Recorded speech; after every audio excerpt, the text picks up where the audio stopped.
Hello and welcome back to our channel family on bike. Birla মন্দির হলো কলকাতা বালিগঞ্জ আশুতোষ রোডে অবস্থিত একটি সুন্দর মন্দির। শিল্পপতি এই মন্দিরে জন্মাষ্টমী উৎসব মহা সমারোহে পালিত হয়।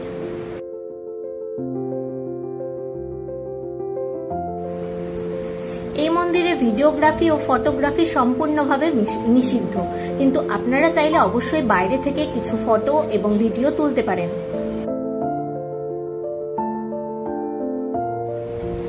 প্রধান মন্দিরে রাধাকৃষ্ণের মূর্তি রয়েছে, আর বাঁদিকে রয়েছে দুর্গা দেবীর মূর্তি, ডান দিকে রয়েছে ধ্যানমগ্ন শিবের মূর্তি। এছাড়াও বিভিন্ন দেবদেবীর মূর্তি রয়েছে, যেমন রাম, সীতা, হনুমানজি, জগন্নাথ দেব ইত্যাদি। শিল্পপতি বিড়লা পরিবার এই মন্দিরটি নির্মাণ করেছিলেন। আপনারা চাইলে অবশ্যই এই মন্দিরটি ভিজিট করতে পারেন। আশা করছি আপনাদের ভালো লাগবে।